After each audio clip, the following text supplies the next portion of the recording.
Good evening once again and welcome to tonight's episode of The Summit. My name is Martina Avera and I'll be your host as per usual. Now tonight we're going to be spotlighting and exploring through a groundbreaking moment for Rwanda as Orbis International's Flying Eye Hospital lands here for the very first time, marking Rwanda as the 84th country to host this state-of-the-art flying teaching hospital.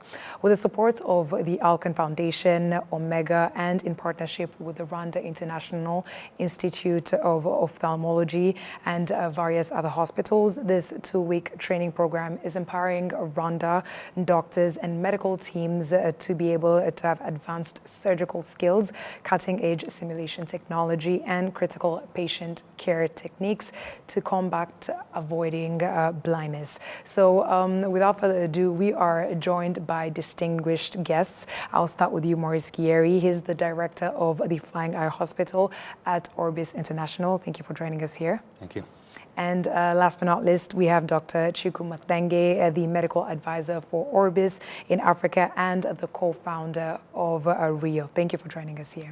Thank you. So together we're going to be sharing through this program, which is going to be very transformative as it is the first time it is landing here in Rwanda, what it means for this country and how innovation is reshaping global eye health. So I'll start with you, Mr. Morris. Thank you once again for being here. Now, for many, they might not be able to understand what exactly the Flying Eye Hospital is.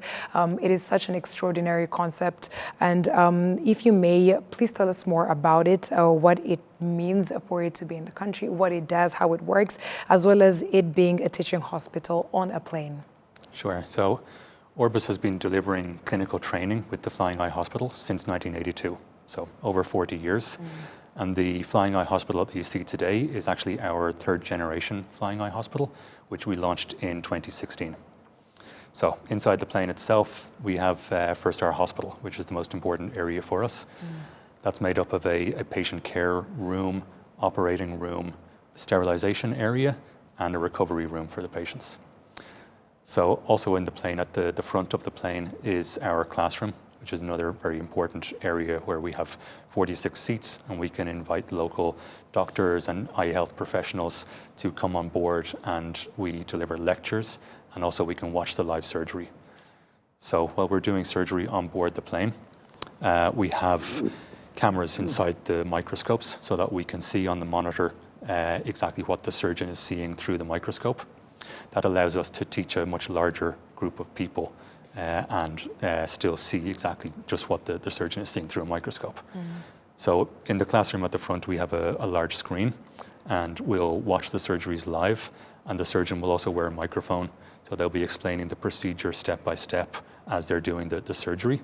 And we can actually ask questions from the classroom over a microphone, which are broadcast in the operating room, which allows us to have a live two-way conversation with the surgeon during surgery. So that's the sort of key aspect of our training during the surgical weeks, where we can teach a lot of people while we're doing live surgery on board the plane. We also, in more recent years, have introduced a lot of simulation training. So that's what we're doing here this first week in Rwanda. So we'll be doing simulation training for ophthalmic surgeons and residents, also for nurses and anesthesiologists, and we'll be running a biomedical workshop teaching repair and maintenance of ophthalmic surgical equipment.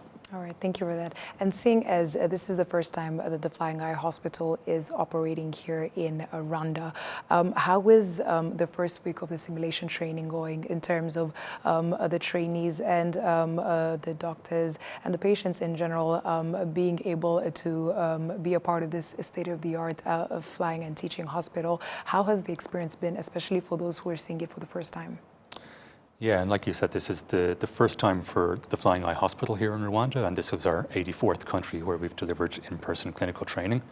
But it's not the first time for Orbis working in Rwanda. Yeah. We've been working in partnership with RIO for nearly a decade now, so this is a continuation of that work that they've been doing. we've had an incredible week here, and I'm so grateful for the support we've received from the Ministry of Health and from the Rwanda Airports and Aviation Authority, who really allow us to deliver this project and work with the Rio to train doctors here. We've been working this week on board the plane. We've been doing ophthalmology training and simulation, and we've been working with the residents from Rio, and they're a wonderful group of young doctors who are really committed to delivering care in the future in their communities. So it's been a really wonderful week. Yes, thank you for that.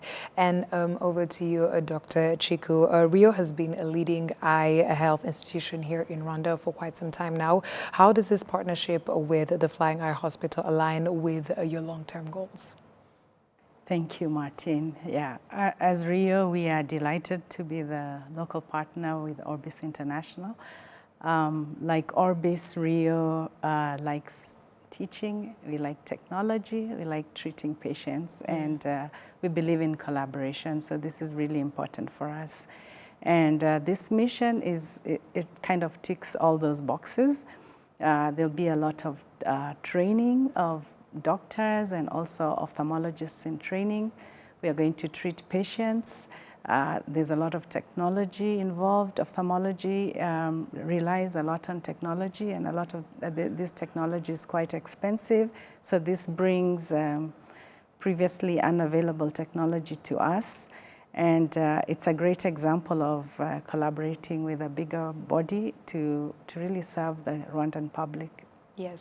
And in your opinion, as a person who has been a medical advisor for Orbis as well as a co-founder of Rio here in Rwanda, in regards to the partnership and also working here locally for quite some time in order to improve the eye health here in Rwanda, how has the progression in terms of when you started towards now impacted the health here in the country? Yeah, so ophthalmology tends to move slower than other health fields. And one of the things I've noticed in Rwanda is just how rapidly things have changed in the last 10 years. So starting from training of the professionals that we need, maybe 10 years ago, a lot of district hospitals had no one who could treat eyes. Now through the training programs at UR, every district hospital has 2 or 4 people who can treat eyes. There was no local training program for eye doctors, and Rio was privileged to be the first to start such a program, and we've already graduated 10 doctors. We have another 16 in training, and we've seen our program attract trainees from as far as the Bahamas. We've as a country, improved our ability to treat conditions which previously people had to go out of the country to get help. Now almost every eye condition can be treated here. And projects like this one, what they do is that where our skills have not caught up with the latest or where we didn't have the technology that we need, this program brings that to us. Thank you very much for that. Sounds like a lot of progress has been made despite it being a slow growth department. Yeah. Now, back to you, Maurice. You did mention that this is the 84th country that the Flying Eye Hospital has visited. What makes Rwanda a significant milestone for this progress? Why Rwanda now? Yeah, I think that's a good question. And I think it goes back really to what Dr. Matenge is saying about partnership. That we've had a partnership now with Rio for nearly a decade and great support from the Ministry of Health here in Rwanda. I really think bringing the Flying Eye Hospital is the next step to that relationship and that partnership. Everything that we do at Orbis, partnership is a huge part of what we do. My project is here for a relatively short period of time, but it's complementing the long-term work and the investment that's been made by the ministry and by Rio in the education and the future doctors who will be working here in Rwanda and in this region. So I think that while this is our first project, we see it very much as our first of many. Exactly. Thank you for that. In terms of it being the first time, a lot is being done in terms of getting accustomed to the newness of it, especially people understanding how it works, and also being able for the teachings to be implemented in the long run. The program is going to only last for 2 weeks here in Rwanda, but how are you ensuring that the teachings are going to be able to last longer, especially for the people who are being trained?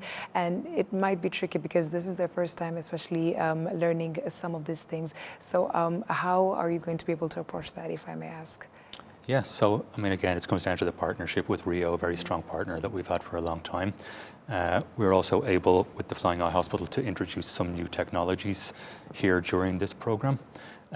We will be making a donation of 1 virtual reality simulator to the Rio, so they can continue to train on that simulator, which is designed to improve doctors' skills in cataract procedure, the most common cataract procedure, which will be used here in Rwanda. Thank you for that. And Dr. Chiku, Rwanda has made significant progress in eye care, like you mentioned, over the course of the years, the different betterness that we have seen. And now, especially with diabetic retinopathy screening using AI, we have seen a grand betterment in that. Now, how does this project build on these achievements that we have seen? Thank you, Martin. Yeah, this program definitely builds on the strong collaboration that we've had with Orbis, as we said, for over 10 years. When we started collaborating, it was around training eye doctors to examine the back of the eye, which is quite difficult. And with that program, we actually had doctors from about 8 different African countries coming to Rwanda for the training. And you talked about the diabetic retinopathy program, and what we are concerned about is a complication that comes in the eyes of people with diabetes. And the patient usually doesn't know that the complication is happening unless somebody looks at the back of the eye. So this builds very naturally onto our first program. With the artificial intelligence, what Orbis has done is donated to us the technology that we can use so that people who are not eye doctors can have access to this technology just in the diabetes clinic. And any patient attending such a clinic can have a picture taken of the back of the eye, and we use artificial intelligence to interpret whether there is any reason for concern. And in case there is reason for concern, they are well trained to tell the patient where to go for care. So I see a progression in terms of what we've been doing with Orbis, and bringing the Flying Eye Hospital adds on to that, and is now moving even beyond the area of artificial intelligence to virtual reality and many other technologies. Yes. Thank you very much. And Maurice, if I may ask, it's a 2-week program. One would like to know how this 2-week program is structured.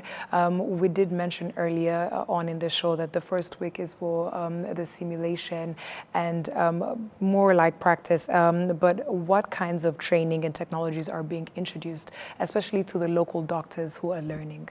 Yeah, so we've been working on the planning for this project for 1 year now with Rio, and together with them and our clinical team, excuse me, we've designed a clinical training program for the residents and doctors here.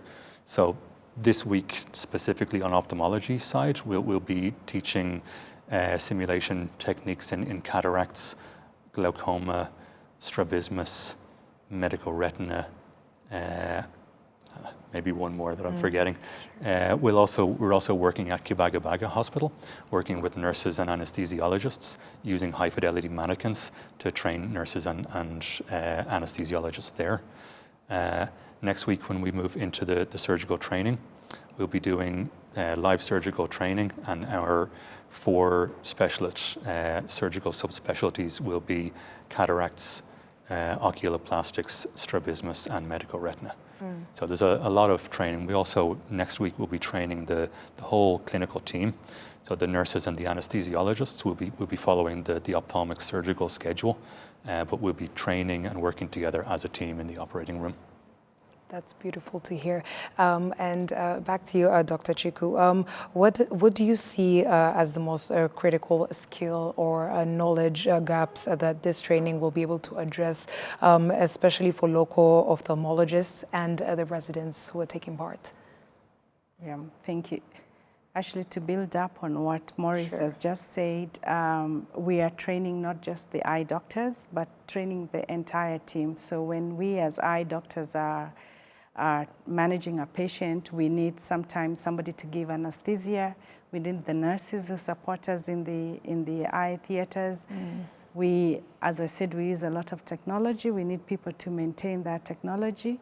And this program with the Flying Eye Hospital is targeting all those people. And we have biomedical technicians, nurses, and anesthesiologists who've come from as far as Nyagatare, Rwanda, from across the country, gathered at Kibagabaga and undergoing training. For me as Rio, the simulation training is really important for my residents because before a doctor practices a skill on a real patient, it's important that they're trained in a safe environment, and simulation is great because it allows the doctor to become an expert without endangering the patient. And a lot of the simulation tools are really expensive, so it's difficult for an institution like Rio to have all of them. And this week, my residents, as well as residents from University of Rwanda, will have access to different kinds of simulators that will teach them different types of surgeries, thus making them safer for the patients in Rwanda. So this is really important for me as a trainer. But for the nurses, for the young doctors, and even doctors as experienced as myself, we are going to be working with global ophthalmologists from different parts of the world. And medicine moves so fast that there's always something to learn. So I'm looking forward to next week to learning a lot. Yes, and I'm sure you've been able to talk to some of your residents as well as your students. What does this mean for them, especially to be able to have access to these simulators? Because, like you said, it's a scarce resource, and it's not really easy to have access to that every time. But now this week, they have had a week of training and be able to use the simulators. What is their experience through their eyes? What does it mean for them? Yeah. So I have residents from 5 different countries, and I've been following their social media posts, and I can tell just by looking at that they're super excited. This is something they never thought they would get a chance to be exposed to. They read about it, they hear about it, maybe when they talk to international colleagues. But it's been very interesting just tracking their posts and seeing how excited and how beneficial they are finding this. Thank you very much. Maurice, we did just speak about the importance of the simulation techniques. And so simulation technology as well as VR training tools are a part of this mission, like we discussed. So how do these innovations impact the quality as well as the speed of the surgical training in general? So yeah, we've seen a huge increase in simulated training in the medical field in general, but very specifically in ophthalmology in recent years. And there's evidence to show that training in simulation improves a surgeon's or doctor's skills, and it does it in a risk-free environment. So they can practice a technique and repeat that practice again and again and really hone their skills and become expert in that technique in a completely risk-free environment, so that when they are treating patients, the risk is much lower to those patients. Yes, and how can we be able to tackle the problem of it being scarce and making sure that residents as well as the trainees can be able to have access to such simulators? I think that as the simulation equipment and technology becomes more common around the world, that you know, it'll become more available here as well. I also think that, you know, programs like ours, partnering with the ministry and with the Rio, can bring these technologies so that people here can learn on the latest technologies. Thank you. Dr. Chiku, Eye health, especially in Africa, sometimes is overlooked until problems become severe. How will this program help raise public awareness about early eye care and preventable blindness? Martine, you having us here is a great step towards addressing that. A lot of patients in our region suffer from what we call avoidable blindness. Avoidable blindness means it's something that can be treated or could have been prevented. And the reason they are living with those conditions is either they don't know that they can be treated. A lot of people say, you know, when you grow old, your hair turns white, your eyes turn white, and you don't see. And that's cataract, which we can treat with a 10-minute operation. Other people are just afraid. You know, there are these stories of when they operate on your eye, they remove it and put it on the table, and they give you a goat's eye. Horror stories. Yes, yeah. Exactly. So just having an opportunity like this to talk to the Rwandan people, it helps to alleviate those fears and to educate them that actually the majority of eye conditions can be treated and nobody needs to lose sight.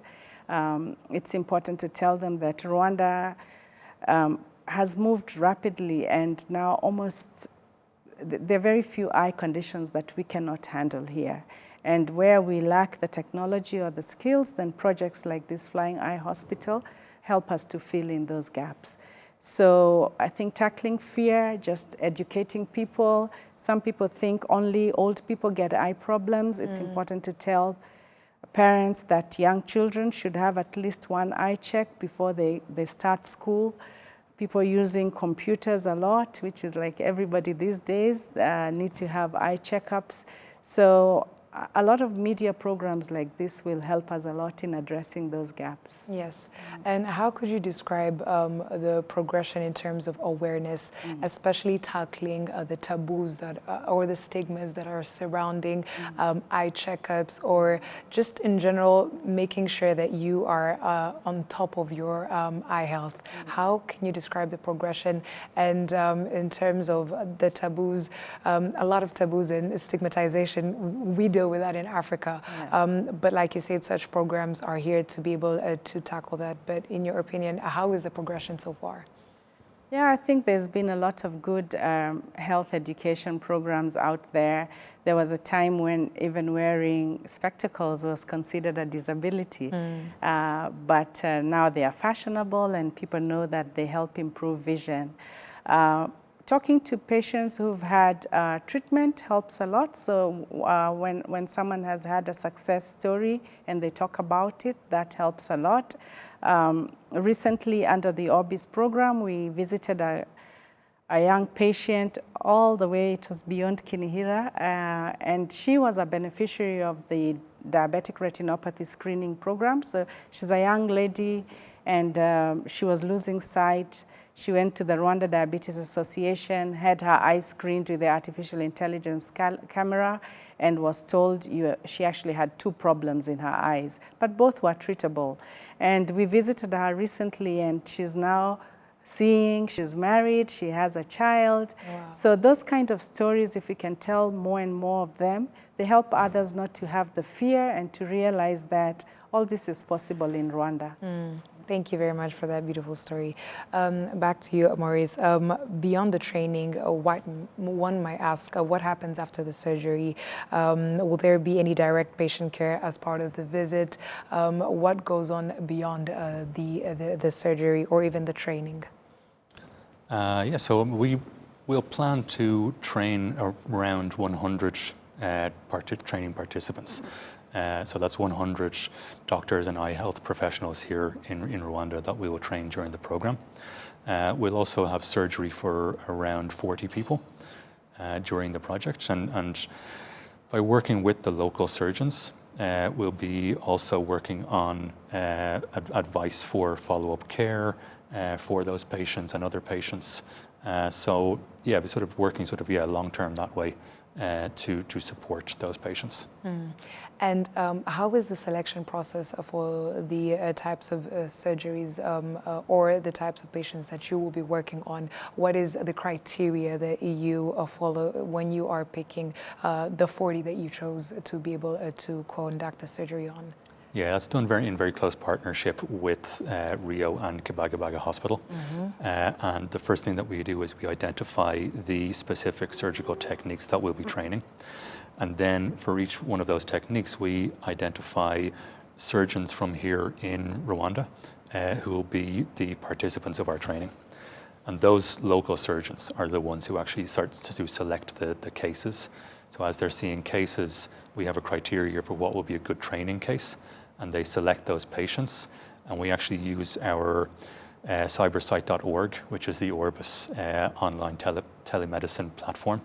And through that platform, we can do pre-screening of the patients. So we'll be bringing volunteer surgeons from overseas to here to deliver the training next week. They've already been in touch with the local surgeons discussing which cases will be good for training, and those are the cases or the patients that have been selected for next week. All right, thank you for that information. Now back to you, Dr. Chiku. As a co-founder of Rio as well as medical advisor, how could you describe the importance of such international collaborations, especially like these ones in terms of strengthening the eye health here in Rwanda, but in general, even Rwanda's health in the country? Yeah, I think Rwanda is a great example of how working with partners can make things move forward rapidly, not just in eye health, but we've seen this in other things like malaria control or HIV control. Partnerships bring new skills, new technologies, access to things that may be moving more rapidly in the rest of the world. They bring them within touch. And partnerships work well when there's close collaboration. And I can say, like for this program, the way we selected the 4 subspecialties, we started discussions over a year ago with Orbis, and they asked us, what is it that would be of most benefit to you? And we chose things that either we need them a lot because there's a lot of patients in that field, so things like cataract, the new technologies around cataract, or things that are more difficult to treat. So we chose oculoplastics and strabismus, and we will select patients who would otherwise not get help, and we will seek training to take us to the next level. Ophthalmology moves rapidly, and we as professionals are always trying to get better, and there's no better place to learn than in your own environment rather than going out where things are different from where you practice. So this way we are able to just continue. Once they leave, we will just continue doing what we are learning. Thank you very much for that. And Maurice, the Flying Eye Hospital has been running since 1982, like you mentioned. How has the technology and medical training evolved since its inception, if you could be able to describe? Yeah, it's a great question. And like Dr. Matenge says, the ophthalmology training moves quickly, and we've had to sort of keep up with that. I think that the plane itself even, the technology on the aviation side has also moved on. So this is the 3rd generation plane. Like I said, we started off with a DC-8 aircraft, which would be unrecognizable to the MD-10 that we now have. So we at Orbis are always, one of the key areas for us that we try and keep up with is technology. It's a really important area for Orbis. So that's why we've moved into the area of simulation training. It's why we have a big focus as well on the AI work, using that AI technology to better benefit patients. So right now in the plane, we have a lot of virtual reality simulators. Those are really, I think, the cutting edge with the ophthalmic training right now. And that's a big area for us, or a big key focus for us. And this year, actually this program, we've been able to bring additional simulators from a corporate partner of ours, Hagstreit in Germany, and they've sent additional cataract simulators. So we have 3 of those simulators set up at the Rio this week, and next week, and we'll be doing very intensive training for residents and ophthalmologists here in a cataract phacoemulsification procedure. Yes, and I'm sure you get a lot of questions as to whether these surgeries take place in the air or, or where the idea came of having a flying hospital.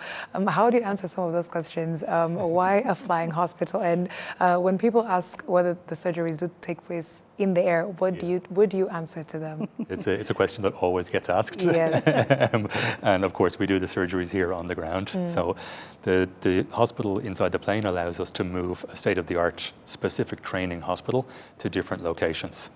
It then takes our team 1 day to convert from the flight mode into the hospital. So yeah, we did it here last Saturday, and now everything is set up as the hospital. So all of our surgeries take place in the hospital on the ground. All of the patients are patients of Kibagabaga Hospital. So they'll actually go to Kibagabaga the day before their surgery and stay overnight and come by ambulance to the airport for their surgery. And again, after their surgery, they return to Kibagabaga and stay overnight so that our doctors can do the first day post-operative check on every patient. The idea came about in 1982. It was a group of people in the United States who came from an aviation and ophthalmology background, and they came with this idea of being able to use a hospital inside an aircraft to bring it to different locations where people couldn't at that time typically access the type of continued education and surgical care that they were providing. And we've just built on that idea over the last 40 years. Especially with all the technological advancements. Great to see its progression. Back to you, Dr. Chiku. We did describe the different ways in which some of this equipment is going to remain here, especially for the training of your residents and students. But like, let's say the VR that is going to be donated, how will the donated VR training device help Rio continue to train, how will it help Rio continue to train even after the flying hospital departs? So the VR simulator is, we feel really grateful that we'll get this donated to us. And this particular device is interesting because it's designed, I can say, to be very applicable to Africa. There are many other simulators that exist, but this one trains doctors on the most common procedure that we use for cataract surgery. And I have to say, as medical advisor for Orbis, that I was consulted several times to make sure that the simulator is appropriate for our environment. Sometimes, you know, there are things we receive that we find cannot fit into our environment. I'm very certain this one will, because there's been a lot of consultation around it.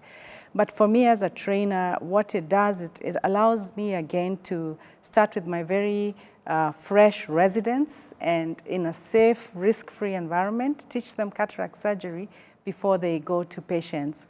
And you know, as Rio, we are open to making our technologies accessible to anybody else who feels it will be beneficial. So that's how we are going to use it.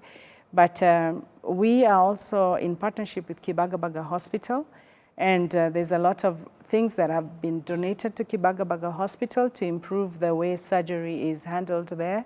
So there is renovations done to the operation room. There is materials that are going to be donated just to make sure that this doesn't stop after these 2 weeks. Yeah.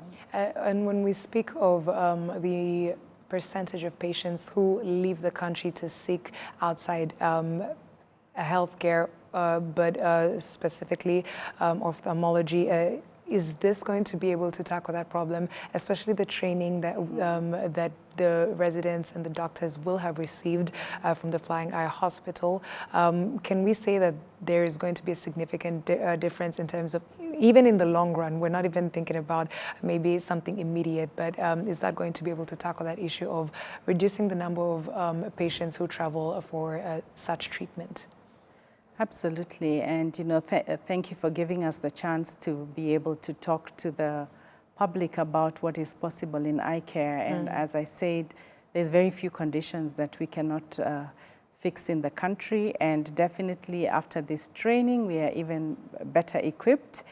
But just, you know, to let the Rwandan population know that in every district hospital in Rwanda, you can go there and get a very good eye checkup and a lot of treatments. But more astonishing is that you can go to any health center in Rwanda, and we have trained over 2,700 nurses to do a basic eye test. And as you know, a health center is within almost 5 minutes of every home. So we've tried to tackle this right from the grassroots. And with this mission of the Flying Eye Hospital, what we are tackling is the top part also, where the subspecialty care should happen. So it means that you can get the most basic at a health center level, you can get very good care at a district level, but now you can also get a lot of care at the tertiary level with the specialists available in country to do what they should do. Thank you for that. Back to you, Mr. Giri. In your experience, are there some of any patient stories that might have stuck with you over the years from the Flying Eye Hospital mission? And if you could please share some of those, one or any that's possibly stuck with you over the years.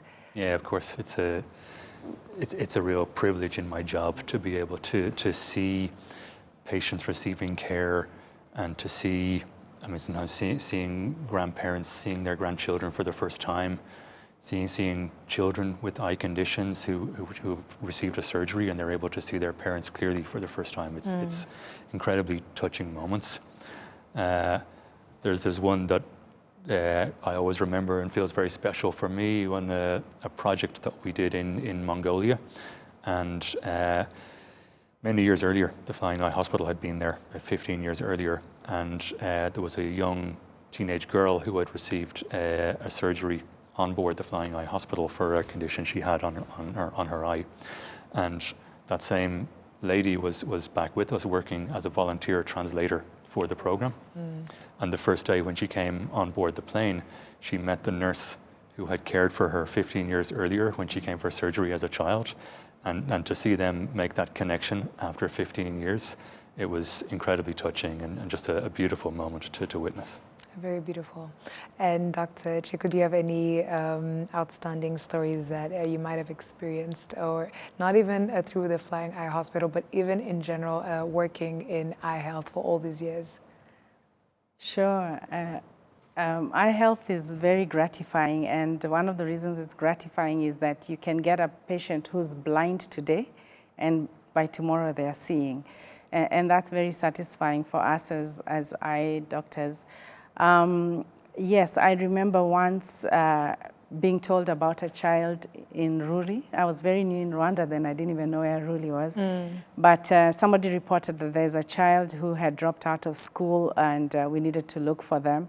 And I remember we drove for an hour, and then we reached a place where the car couldn't go, and we had to cross a river and walk to this village. And we found this boy who was just seated at the corner of a very dark house. And the mother explained to us that the boy just wants to go to school, and had been told that the condition the boy has was untreatable. Fortunately, it was just cataracts, and you know, it's important for people to know that even children can get cataracts. They can be born with cataracts. And we were able to bring that child back, operate on him, and today he's back in school. And it's very gratifying when we see such, you know, it's a changed life. Children do need to go to school. But even just through our school screening programs, we go to schools and we examine the eyes of all the children. And you find children who are really performing poorly in school, and all they needed was a pair of glasses. And so just a pair of glasses can change a life. And that's what eye care is about, and that's why we do what we do with Maurice. Yes. Yeah. Thank you for spreading that awareness, especially hearing these stories. These stories really make it seem that even the people who don't really believe in eye health can be able to have their lives changed, which is very important, especially for such conversations to be had. Now, Mr. Giri, in what ways do local governments and partners like Rwanda's Ministry of Health contribute to the success of such projects, especially landing here in Rwanda for the first time and having to interact with doctors, residents? How do such partnerships be able to contribute to the mission or even the project that the Flying Eye Hospital is? Yeah, it's a really great question. And honestly, we at Orbis and the Flying Eye Hospital, we couldn't do what we do without the support of the government ministries, the Ministry of Health. They play a huge role, and they play a huge role in the long-term improvement in eye care facilities which are here, and the training and education of the next generation of ophthalmologists. We've had incredible support from the ministry here.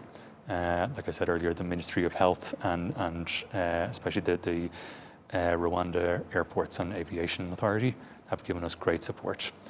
Yeah, every time that we do one of these projects, we work with the ministries and strong partners in country, because we only come for a short period of time. It's working through the ministry and strengthening the ministry's services and public health services that actually make the lasting impact on the population here. Yeah. And thank you very much for that. Back to you, Dr. Chiku. How do you see this training impacting young doctors' confidence and careers moving forward?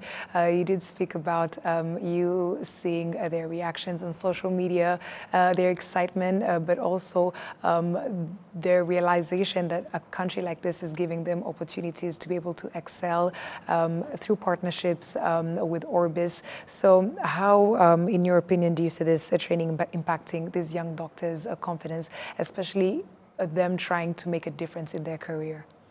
Yeah, thank you. You know, until 3 years ago, every eye doctor in Rwanda was trained in another country. So this is a generation of eye doctors that's going to be trained right here in Rwanda. And when they are exposed to not just the technology, but also experts who come to them and train them where they are, this is very empowering for them. It makes them see that there's no limit to what they can achieve. One of them was telling me that they hope one day to be the teacher on the Flying Eye Hospital. And I love seeing that kind of ambition in the young ophthalmologists. So exposure is really important, and the Flying Eye Hospital allows us to expose not just technology, but techniques and materials that we read about but may not be able to access.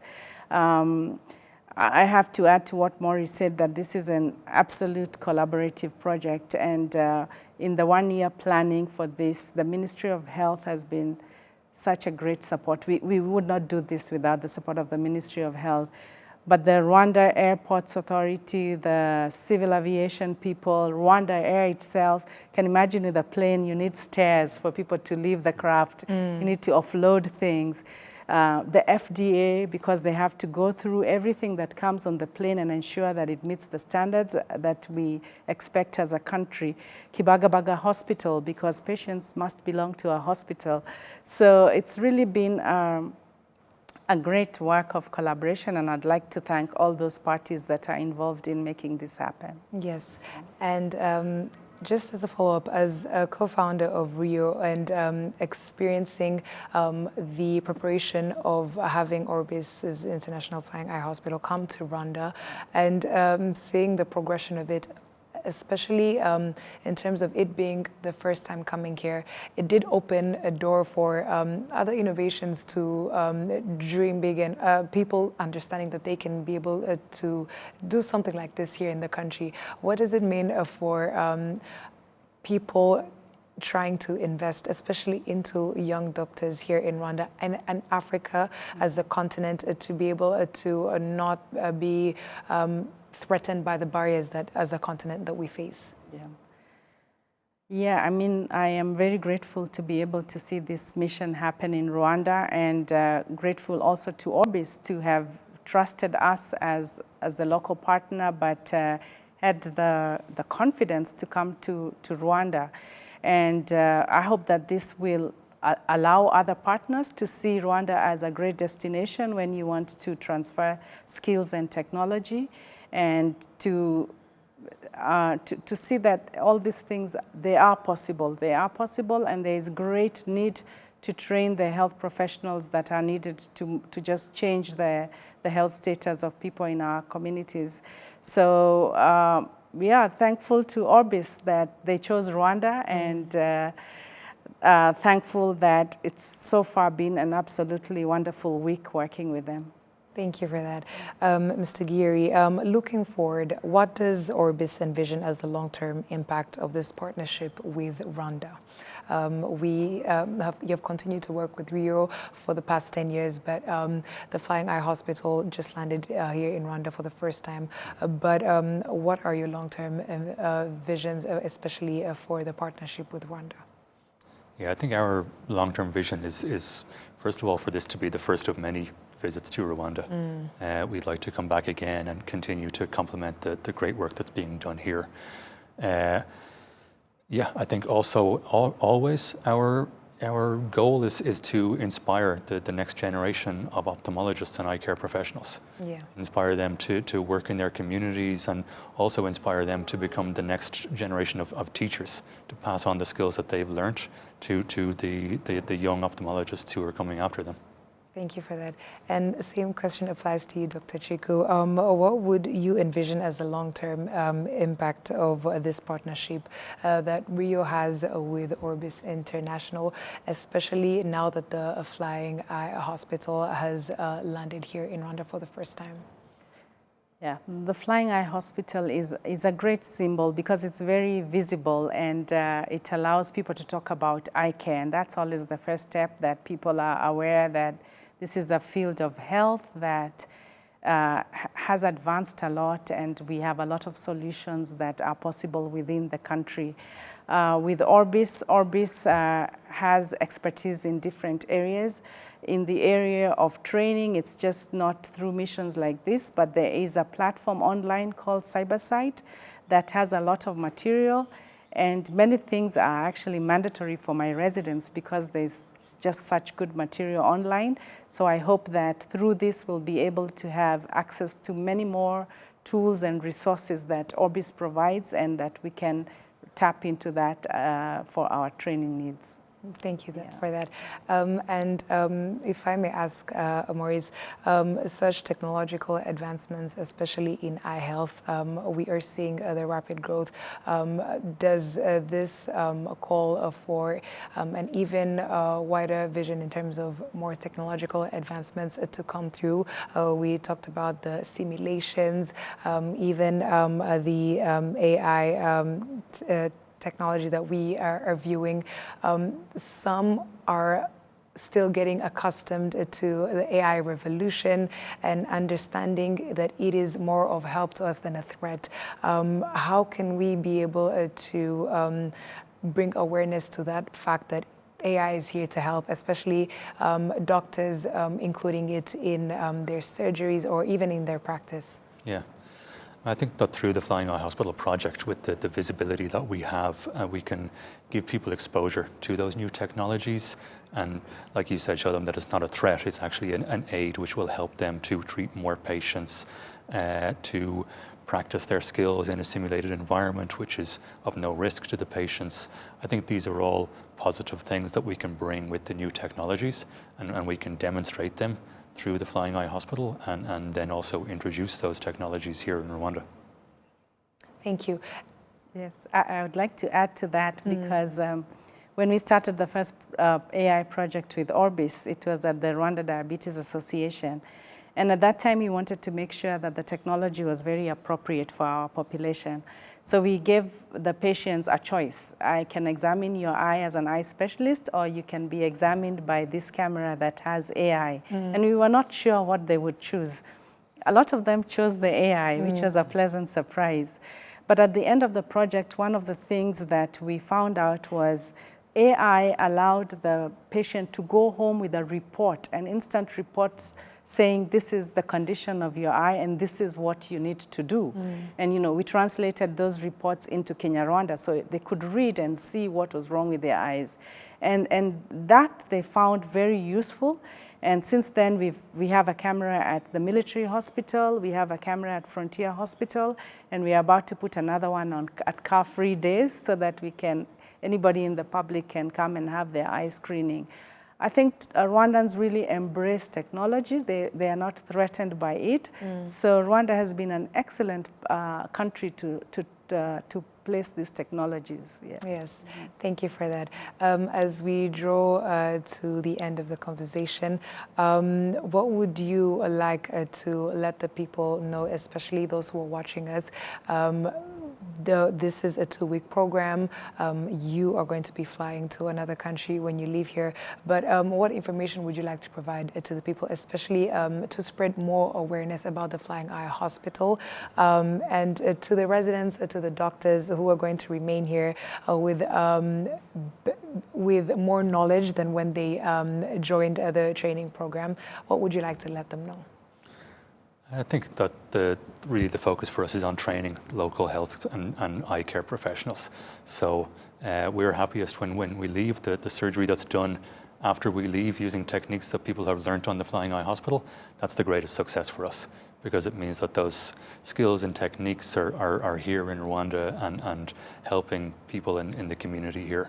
So I think for us, really, that's the takeaway. That's the success for us is if those skills and techniques are kept here and continue to be practiced. Yes, and what if the residents or even the doctors would have maybe follow-up questions and they want to keep learning? Is there a platform that can be able to be experienced? Yeah, absolutely. Yeah, I mean, we have our cybersight.org, which is the Orbis telemedicine platform online. So we keep in touch with people that way. And we very often see people who, I mean, hopefully we inspire them with our program, and then they go on to study. And we've had people who've been participants of our program who go on to become staff ophthalmologists on board the Flying Eye Hospital, and even come back later in their careers as volunteer faculty to deliver training to other young ophthalmologists. So it's great to see that sort of continued connection with people throughout their career. Thank you for that. And over to you, Dr. Chiku, as a person who works with the residents and the doctors on a daily basis. They are going to be living the training program with fresh eyes and more confidence to be able to tackle this industry. What words can you be able to tell them, especially for them to understand the importance of such awareness and for them the importance of having access to such opportunities? Sure. I think my residents and the young ophthalmologists already realize what a privilege it is to host the Flying Eye Hospital and to be participants in the training. But as eye doctors, we do all this because of the populations that we serve. And I think for us, what is most important is that Rwandans know that majority of eye problems can be treated. Nobody needs to live with conditions that, we are learning all this so that we can help them. And the best thing you can do is go for an eye test at the nearest facility to you. The health system here is so well organized. Community insurance works for everybody. All eye conditions are covered by the community insurance. So that's why we do what we do, and we are all here to serve the population. Thank you for that. And as we close, Maurice, as a program that started all the way back in 1982, I'm sure the progression in terms of the impact has grown, but what is the ultimate goal, especially as you continue to expand the nations that you are operating in?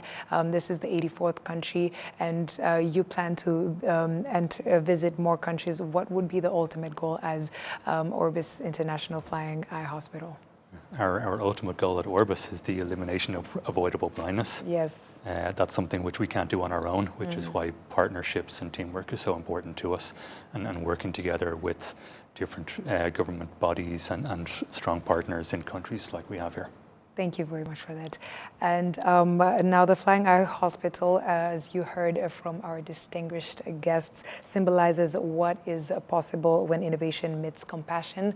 And it is a 2-week program that is still taking place here in Kigali, Rwanda, bringing life-changing skills and sight-saving treatment where it is needed most. Now for Rwanda, this is not just a 2-week training, it is an investment in future generations of doctors and patients alike. So we once again thank our guests for joining us, Maurice Gieri and Dr. Chiku Mathenge. Thank you so much for taking your time to spread awareness and provide the information.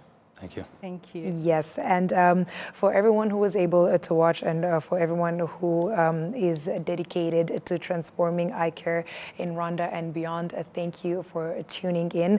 And from all of us here at the summit, thank you for watching. See you next time and have a great evening.